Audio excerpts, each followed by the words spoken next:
All right, this week on Home But Not Alone, we are following up last week's topic of our favorite Catholic books, and we're going to talk about our favorite parenting books. And again, I have a whole nother stack of things to talk about, and I think Tim's got a few suggestions too. So, hey, Tim. Hey, I got a flimsy little note card. But you know what? Hey, I thought of something recently. So as an adult, I am consistently seeing Disney movies in a different light. And I was watching Beauty and the Beast, the old animated Beauty and the Beast recently.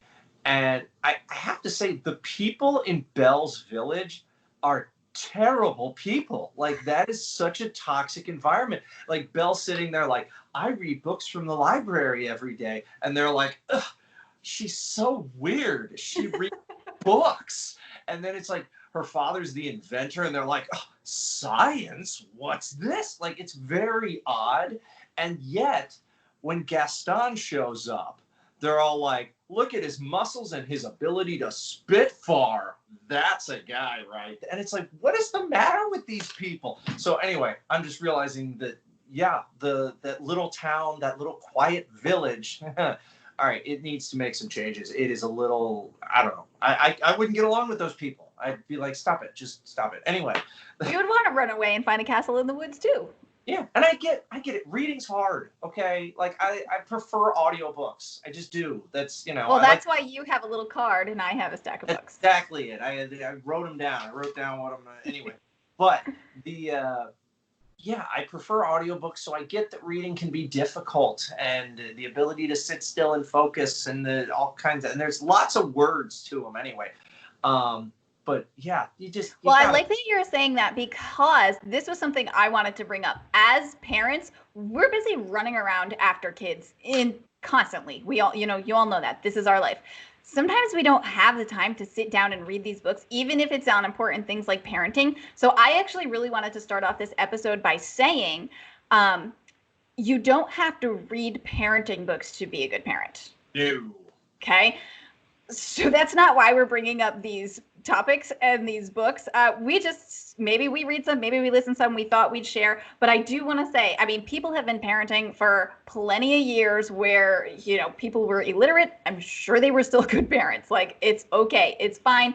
And really what we need most of all is the grace of God to be good parents. And for me, one of the things that helps me by reading parenting books helps me do is feel more confident in my abilities to parent, like my decisions in my parenting. It makes me feel better about what I'm doing, like what I'm trying to do, what I'm trying to figure out. And that's why I like to read parenting books. But if it makes you feel like I'm so bad at parenting and I can't do anything right, then you shouldn't be reading them. So I thought we'd, share our examples, our favorite parenting books, and you can take it or leave it. Well, I think we also have to be careful not to look at, say, a parenting book and think that it's going to just drop a pencil and think that some parenting book is going to give us this like ABC formula for structuring the perfect child or having the exact perfect parenting. I like to give, whenever I meet somebody who's having their first kid, I like to give them two pieces of advice. One of which is that well, let's just say a pediatric nurse once told her husband, if you're worried you're going to break the child, you're not going to break the child. Watch those nurses right after that baby's born. They are pulling and poking and prodding, and the baby is fine. The other piece of advice is that you tend to hear two different things when you're having your first child. One is, here is the exact perfect, precise way to potty train, or to, deal with sleeping, or to deal with this, blah, blah, blah. Yet you also hear, oh, every child is unique, which means those two cannot go hand in hand. So there are many different parenting techniques. There are many different parenting experts. There are many different parenting methods.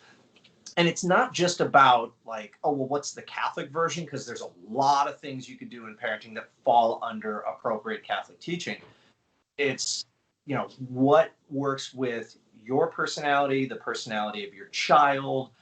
Then you have to consider your family dynamic as a whole. So I think we have to be careful when going into things like parenting books or even parenting blogs or anything, to make sure that we understand that none of these are going to provide us with an ABC type formula for raising the perfectly structured, no flawed child or anything like that. Yeah, and I try to avoid like putting myself in a parenting philosophy box like, okay, I do gentle parenting, I do attachment parenting, I do this or that, because I may pull from a lot of different things.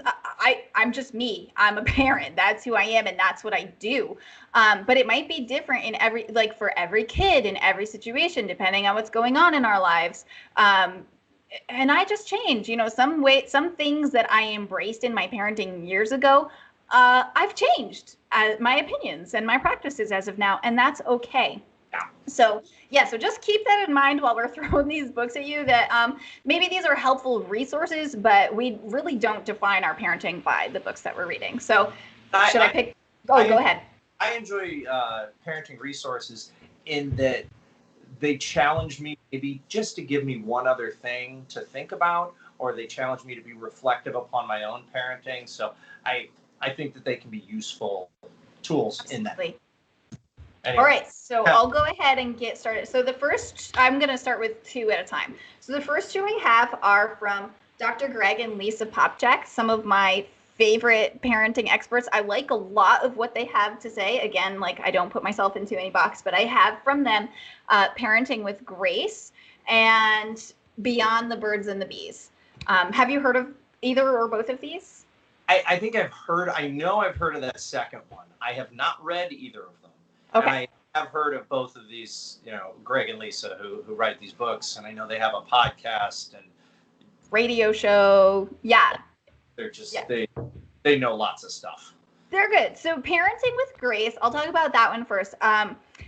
This was the first parenting book that I read cover to cover to really kind of get a sense of just kids in general, who kids are, what they do developmentally, what they need. And it was really helpful. And now I kind of look back at it as more of a resource. So when my kids, one of my kids just went from like the early elementary to the middle elementary stage. And I started realizing that, okay, he's got different things going on in his life. He's got different needs. He's got different responses to the challenges and the struggles. And I'm doing the same parenting things I was doing with him last year when he was at a different stage in his development. So this book goes through the different stages of development for kids and basically introduces you to what's going on in them, what kind of parenting, they might need, what things they might be struggling with. And I think it's just a good overview just to help remind me and make me be more familiar, like, where's this attitude coming with? Oh yeah, age of reason. They're starting to be able to make these choices, and sometimes they're not the greatest choices. Oh yeah, you know what? That makes me think about the fact that I think a lot of people, I know I kind of did this, going into parenting, or people who aren't yet parents, look at parenting as if, okay, yeah, you give your kid your sandwich, you give them the mac and cheese, you tell them it's bedtime and whatever it is, and then you move on. And it's like, but there's so much more to it than that. In that, one, a child is constantly changing. Two, each child is, so they're going from stage of development to stage of development. Even though they don't fit perfectly in this, box, they also are a unique soul with a unique personality. And so, because I remember being in youth ministry thinking, well, yeah, throw goldfish crackers at them, turn on Finding Nemo, and you're good. Like, that works for a lot of the teenagers, because the teenagers don't need help with bathroom stuff, or they don't have the emotional, lack of development that, say, a 2 or a 4 or a 6-year-old has compared to, say, a 17-year-old. So I think that it's really easy to forget that it's a constant moving target, and that includes an evolution in developmental stages, not necessarily at the exact same point as everybody else, but anyway. Yeah, and another thing I love about this book is, it's called Parenting with Grace, so it's from the Catholic perspective. They talk about really one of my big takeaways from this book is responding to the events that are happening, and to like parenting and discipline challenges instead of reacting. Like that's something I constantly think about. Okay, am I responding to this or am I reacting to it? Am I praying and inviting God's grace into it and meeting the needs of my child, or am I just yelling at everybody because everybody's losing their minds? So I think that this book was really good to kind of incorporate those kinds of things. So the next one by Dr. Greg and Lisa is Beyond the Birds and the Bees. So this raising sexually whole and holy kids. So it's not, they like to say this is not just about having the talk. This is about like your whole, just like really integrating the idea of Catholic sexuality, you know, helping your child be whole and holy at every stage, you know, helping them know who they are and their identity. And this one's really good. They talk about this stuff a little bit in Parenting with Grace, but this book was really helpful for going beyond that. Like this book kind of made me realize that that myself as a kid, I kind of went from like no knowledge of human sexuality to like, bam, puberty, here's all your information. And I was like, wow, overload. This is scary and freaky. And it's like, you have to give kids an appropriate amount of information at their level, like at the appropriate time. Yeah. So my own kids are still young, but I can teach them that like, oh, a baby is made with a cell from the mom and a cell from the dad. Bam, like that's it, developmentally appropriate. They don't need all the details. So another thing this book stresses is like being your child's authority for these difficult questions, like questions about their sexuality, like answering their questions when they have them in appropriate ways, like for their age, so that when they have the bigger questions, when they need the talk, you're the one they go to instead of going to like their peers or the media, which right now is like a dumpster fire. Oh, man. This is, first of all, I need to read this book because I haven't. But also, almost every point you're bringing up, I've brought up in a talk or an article at some point. So I love that because that helps affirm me in some of the work that I've done. But I mean, I have an article on chasetolove.org where we talk about, and we did an episode about this, which is tips for talking to your kids about sex. And it's not just, and anyway, I even have an article coming out. It's good. Go back and listen to that episode. It was really good. I have an article coming out on somebody else's site, and I'll post it when I have it, but it's called The Theology of a Child's Body, and it addresses some of this stuff as well. So, you know, anyway, I'm glad to hear somebody much smarter than me is saying some of the same things. That makes me feel. Yeah, they're really good, and it kind of eliminates that fear, and it just, I don't know, that whole idea of fear and passing on this information to your kids. So that was a really good read for me. And again, another thing that I go back to kind of reference at different ages and stages, like what kind of questions can I anticipate, you know, around this age for my kids. Okay, so I have another two I'm gonna tackle together. So these were two Catholic suggestions, and now I have two just like regular old psychology suggestions. So in my hands, I have The Whole Brain Child and The Explosive Child. And these two were first introduced to me when I was going through counseling. And so it was more like I needed these tools to understand what was going on inside my kids, because, you know, I was going through depression and some other issues, and I had a lot of different, you know, stressful things going on in myself that was kind of passing it along to my kids and involving them and sucking them into some of the anxiety and depression. And so The Whole Brain Child was the first one of these that I read. And this was really good because it talks about how your kids, like how their brain works, the different parts of the brain, and integrating those parts of the brain. One of the things that I really love that kind of sticks in my mind from this book is it talks about like this river, and it like you imagine that your child's life, they're floating in a boat down the river, and on one side of the river, the shore is called rigidity, and then on the other side, the shore is chaos. And kids need to be like in the middle of that river. You can't be too rigid, and you can't let their life be too chaotic. And I mean, we know this because if we just, I mean, some days I do this. I'm busy working on something and I just kind of let my kids run free. Well, what do? They destroy the house. They end up fighting each other. They have tantrums. Like, we need to steer away from that. Okay, well, then the other side of this is me micromanaging every single second how my kid plays, what they do, to, and that's not good for them either. So this book talks about like these different aspects of your kid's brain and how to work with their brain. I don't know. I haven't read it in a while, but it was really good. And that was my one big takeaway is like, oh, keeping these kids like, I don't know. It was just a really good book. It says 12 revolutionary strategies. It has some different strategies in there. I relied more heavily on those, I think, when I was struggling with my mental health. Like, I need something to do to help my kids manage this. So that one was really good. And then The Explosive Child, this one is a little bit intense. So this book is mainly written for kids who do have pretty big issues. Like it talks about, kids who run away and kids who have these other serious issues to deal with. Not that those are my kids, but it's also good for dealing with kids in stressful times when some of these issues that maybe your kids don't normally have come out in a big way. And I grabbed this one when we were moving. We moved from Connecticut to New York a couple years ago, and that was really tough on our family. And some of these, like they'd have these explosive moments. I had these explosive moments, and this book really digs into how to open up conversations with your kids and open up these problem solving, kind of putting problem solving in their hands and helping them feel less powerless through these big things that are going on in their life. So, I mean, my kids sometimes still struggle with the things that are going on with the COVID. So it might be a good time to look into that one if your kids are struggling with some of that stress and anxiety. So that was The Explosive Child. These are like psychology-based, science-based recommendations that have really helped me.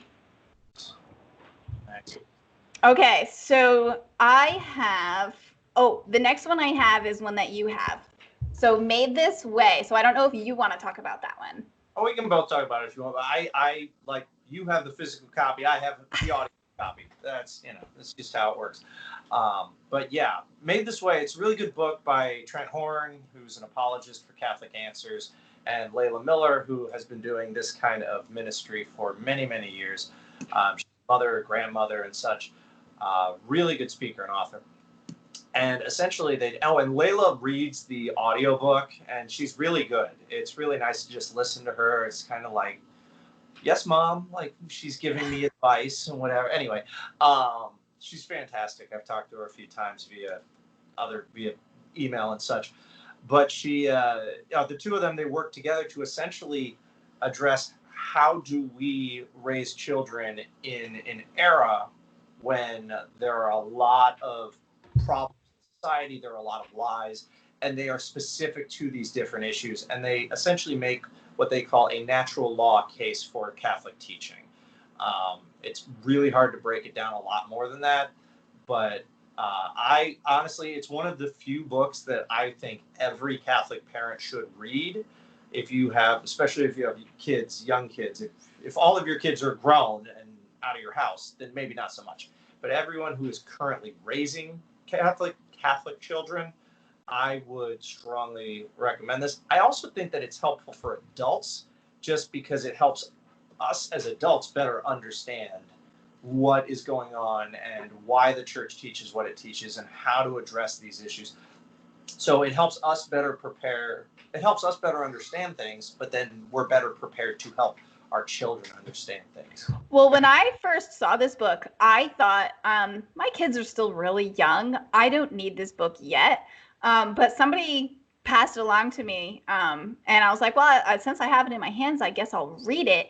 And it turns out I was like, whoa, I'm glad I read this book like right now to, like you said, prepare me to know what my kids are going to be up against and make sure that they have the tools when they're ready to deal with it. So you would say, like, I mean, our kids are really young. My kids are 9 and under, and your kids are what, 3 and under? 3 and under, yeah. Yeah, but you wouldn't say that that's like too early to pick up this book. I think that if anything else, you want to prepare, you want to understand, so that as these questions begin to come up, as they begin to encounter different situations, you're not blindsided.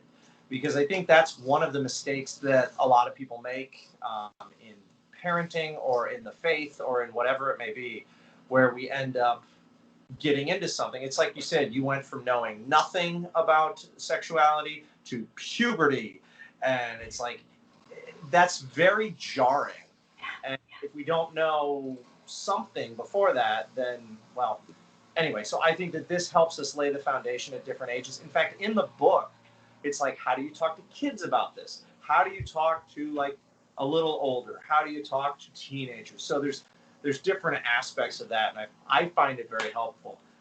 Well, another thought I had when reading this book was I still have a couple younger brothers who are like in their high school years. And I was reading it and I thought, okay, this is good and helpful for me to understand and help my kids. But I think that this book would also be helpful for maybe mature teenagers, maybe kids in high school who have to answer these questions to their peers, who maybe are out in the world or in certain situations where it's like their friends are going to be asking them these questions, and they need to not just be prepared to believe these things, but to give good answers. And I see no reason. I mean, obviously you'd have to read the book and discern for yourself and see whether your kid can handle reading some of the really difficult situations in here. But I thought that it is at least worth considering, either giving the book to your kid after you've read it, talking to them through reading through it with them, or even reading just certain sections, encouraging them to read certain sections, because the kids need to be prepared because they're going to be talking to their friends about this stuff. Oh, I'm going to plug another book, I'm going to mention another book that I've not read, but that my wife has read. And it's another one of Layla Miller's books, and it's called Raising Chaste Catholic Men. And as she was reading it, I was like, I'm so excited. You're going to read this, and then you're going to let me read it, whatever. And she got to the end, and I was like, so do you think, like, I should read it? And she was like, no, it's not for you. It's for moms. It is really, and I said, well, would it help in the ministry work? She's like, maybe, I don't know, or something like that. So, but it is really written by a mom for moms on raising chaste Catholic men. And all I can say is that my wife loved it. She got a lot out of it, and she thinks that it's going to be beneficial moving forward. So, yeah. Well, that's good to hear, because that one was on my list. I haven't gotten to it yet, but I want to read that book, but I didn't know whether I should or not. So now I know that I should. Can you hear nonsense going on outside my window right now? No, I can't. Can you hear my tropical storm going on outside my window right now? Okay, good. Okay. So I have the next book that I wanted to talk about was, I don't have it in my hands. I read it on my Kindle, and I can't find my Kindle right now because I think my children walked away with it. So I'm just going to tell you what it is.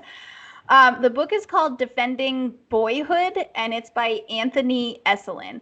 And I'm going to tell you why I read this, because I had never heard of this Anthony Esolen guy.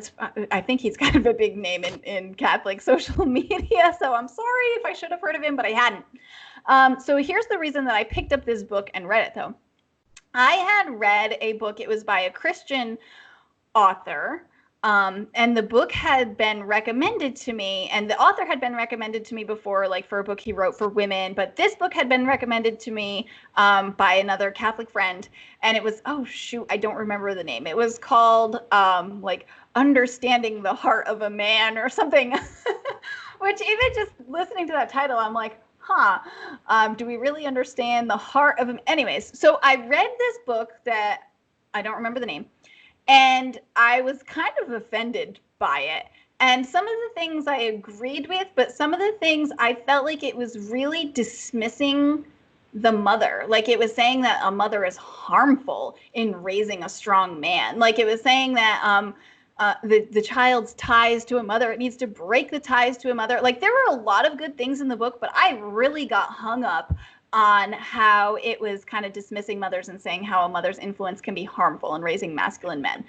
So I didn't turn out so well loving his mother the way. Yeah, right. And so I was like, gee, I think I want to find something written on the same topic, like understanding boys and understanding like who they are and how to raise them, but maybe written from the view of a Catholic.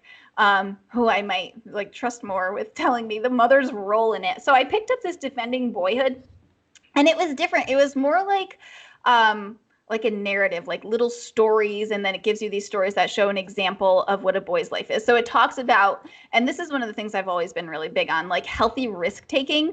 Like, boys need to climb trees and boys need to jump off of rocks. And it shared these little stories that just kind of illustrated how important such a thing is in a boy's development, like being adventurous and challenging himself and growing and being stronger.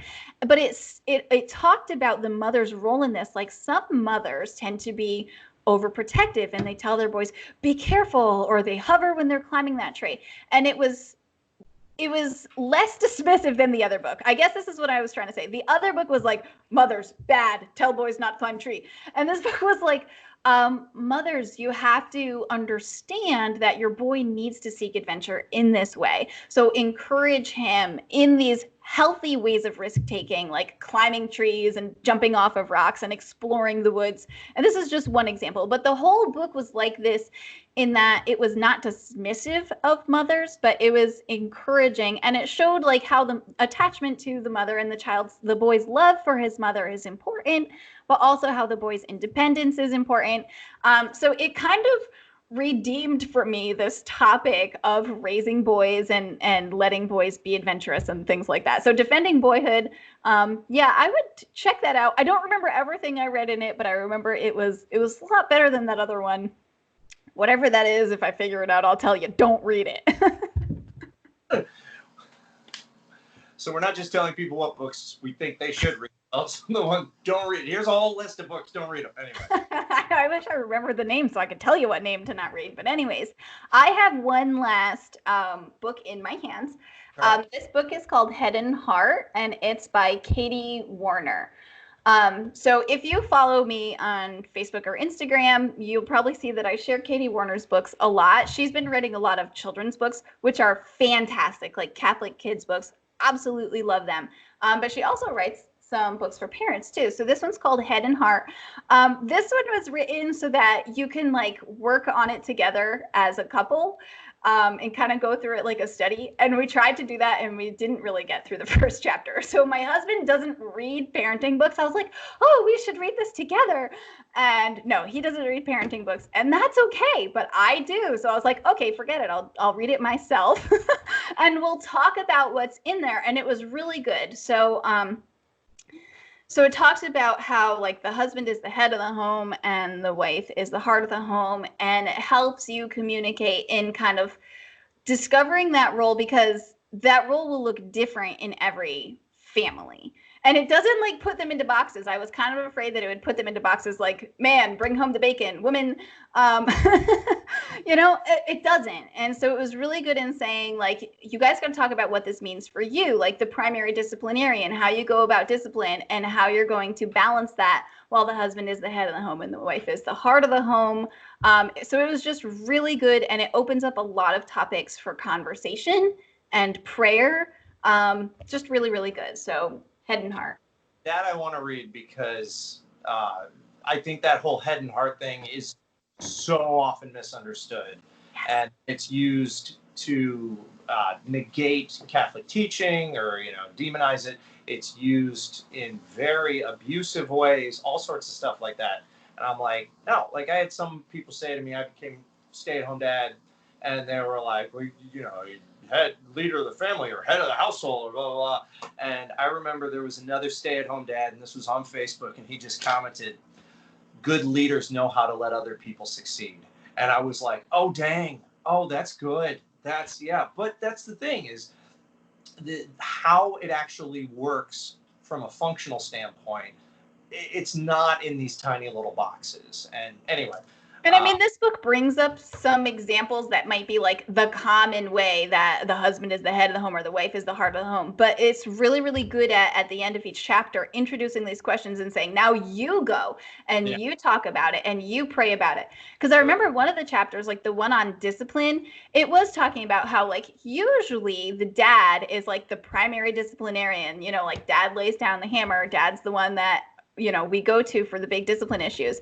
And I remember just talking to my husband about it and being like, hello, I'm home with the kids the entire day. How are you going to be the primary disciplinarian? Like, I'm not going to wait till you come home from work and your job every evening is punishing the kids for what they did wrong. Like, it doesn't make sense in our family. Yeah. And I think that opening up that conversation, this book does it in a way that like helps you accept that instead of be like, we need to change. So it was good. All right. So I just have a couple of things here. One is, again, I'm starting to think women read these types of books more than men because, one, you've read a bunch, I haven't. Your husband doesn't like it. I'm bringing up examples. My next example is something my wife read. I already gave an example of something my wife read. Anyway, I wonder if there's something to that. But my wife is currently reading A Call to Deeper Love, and it's the letters between uh, Lewis Martin and Zelly Martin, Therese of Lisieux's parents, and they're all canonized saints, which, you know, can you imagine being one of the other sisters in that family? Like, mom's canonized, dad's canonized, Therese is canonized. Who am I? Chop liver? No, I was a lifelong religious sister. Like, come on. Like, no, I'm sure that. But my wife has read a lot of stuff in there and then brought it back to me. And I found that hearing what Zelly Martin specifically, because she does most of the writing in that, hearing the things she says about parenting and about her kids, it's helpful and it puts things in perspective. And I think it really, to me, that she'll say something and it's like, oh, you dealt with that almost 200 years ago? I dealt with it 2 hours ago. Like, there's some things, it's not like, oh, parenting has changed that drastically. There are things that have, but there are things that haven't. And the only other one I have on here, we got a whole bunch of serious books we've talked about. There's a book I love by comedian Jim Gaffigan called Dad is Fat. And I love Dad is Fat. It's a comedy book, and it's written, everything Jim writes is co-written with his wife. And they're practicing Catholics. I know I've heard him say about one thing or another where I'm like, okay, so clearly they struggle with certain things in Catholic teaching, like a lot of people do, and that's fine. And he jokes a little bit about the church, but never in a degrading way, always in a loving way. I mean, you don't get a guy to open for the Pope if he's, you know, not Catholic. And he did. Anyway. But, you know, he's got whole sections in there where, like, one of his chapters is called, I think it's just called Six Kids Catholic, because he grew up in a family of six. He has 5 kids, but he talks somewhat about the faith, but it's a lot about parenting entirely from a comedy standpoint, but it's incredibly relatable. And I think Dad is Fat is worth listening to, just to be like, oh, okay, yeah, this is what somebody else, their comedic take on what most of us are dealing with as parents. So if you get nothing else, that book, I think, will at least make you feel better about your parenting struggles. Maybe not. I don't know. But was that all you had? That's all I had. That's all I have, yeah. All right. Well, we want to thank everybody for listening or watching.